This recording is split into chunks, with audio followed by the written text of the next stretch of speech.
times over. Can you see any sort of change in Victor Ortiz since becoming the WBC welterweight title holder? I see a little swagger in his walk now. You know, I see him acting like a champion now. I see him with more confidence. I see him throwing more combinations, working on his rhythm. Like I told Victor, just have fun. That's it. Stay on your toes. You know, bounce up and down. Pop your jabs anytime you want. Have fun. You're 24 years old. You can go 30 rounds if you want. Right. You know, Mayweather's 34. He hasn't been in the ring for a year and a half. Have fun. Let it happen. Don't force it. You know, so Victor, I see a lot of changes in Victor, especially that little swagger in his walk. All right, Victor, this is your media day. Been here for hours. Correct me if I'm wrong. This is kind of a switch for your camps in comparison to the Andre Berto fight. My guess is Andre Berto fight is just you and your team going into that match. Going into this fight with Floyd Mayweather, crazy media attention. You've got HBO cameras around you all the time. You've got media days like this. It's actually one of those things where you gotta learn how to block it all out. Right. At the end of the day, I see it as it's just me and my team still. I don't let anybody in anymore into my personal center of circle or friends. You know, I've learned quite a bit on how to keep them away. You know, last time I let everybody in a little too much was for that Maidana whole incident, and that didn't turn out so well for me. I was destroyed in the media. So nowadays, I still see it as just my team and myself. Nobody cares about me but my team, you know, so I'm good. My guess is going into the Berto fight, it seemed like it was a very aggressive attitude, almost like a mean streak, kind of like a me against the world mentality. Has it changed at all since the Berto fight, going into this fight? It hasn't, because you know, I'm the underdog. I've been the underdog for a long time. I'm the Tom Brady of boxing. Everybody's always looked past me, so you know, I'm good. You're the underdog. You're the betting underdog, but in many ways you're the favorite. I mean, a lot of folks don't like Floyd Mayweather, and I'm sure probably by the final 24/7, there's going to be a lot of people who may not have known you, who are going to get to know you, and they're going to want to root for you. Does that change anything? Does that have any kind of impact on you as a fighter going into this fight? Definitely doesn't. You know, I've been through this by myself the whole time, along with my team. So at the end of the day, it just goes back to my team and myself. You know, the people I trusted, and that they never gave up in believing in me and in my tactics of whatever I have going on and doing, and I can really respect that and appreciate that.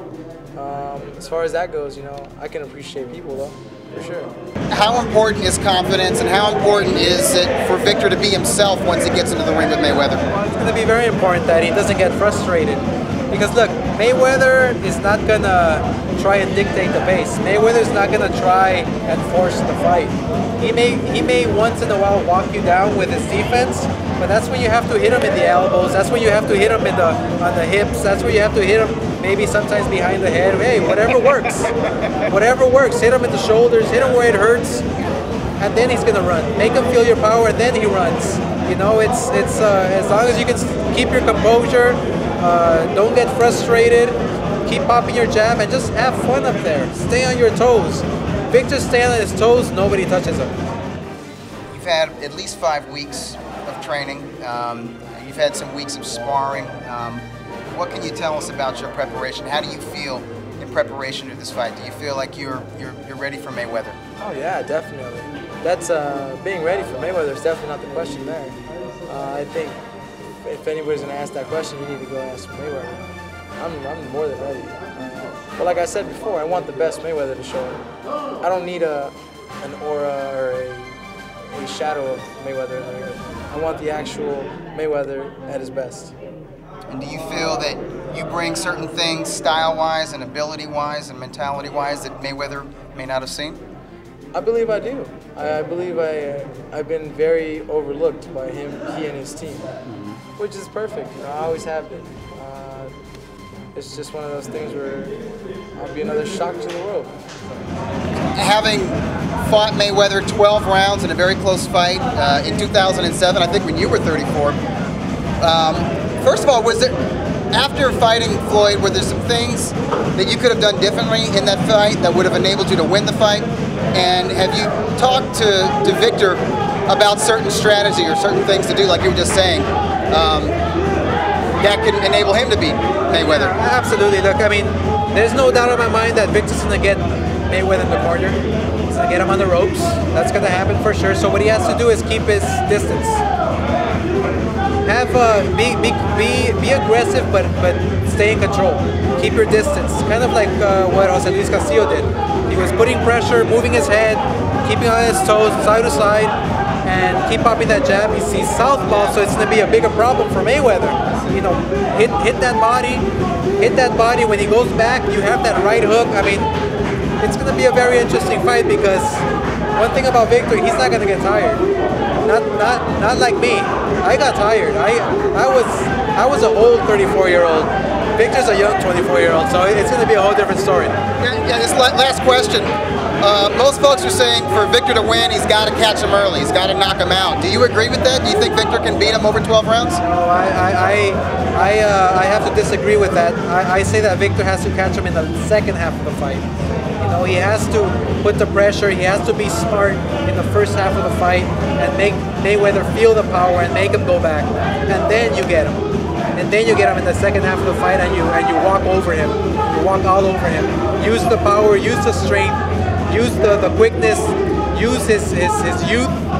You know, I truly feel that when Victor Ortiz catches Mayweather, he's not going to let him go like Mosley did. He's going to go after him and finish him off. That's going to be the difference in this fight. Making me a believer. Hey, thanks a lot, man. I was talking to Oscar De La Hoya earlier today, and I was telling him how most people, when they analyze this fight, they say you have a shot, but it's got to be early. You got to catch him and knock him out, or catch him and really hurt him early. And Oscar said, I couldn't disagree more. I think Victor gets him in the later rounds over the second half of the fight. Do you have any thoughts about how you're going to win this fight? Or is it just, I'm going to win and whatever happens, happens? Well, we definitely have our plans set for the fight already, but for me to share that with the world right now, it would be a slap in the face. I'm not asking for exact strategy, but I mean, do you feel you got to go in there and get respect immediately? Or do you feel you guys can box and it can just be an extended 12-round fight? 10%. All right, Victor, thanks a lot.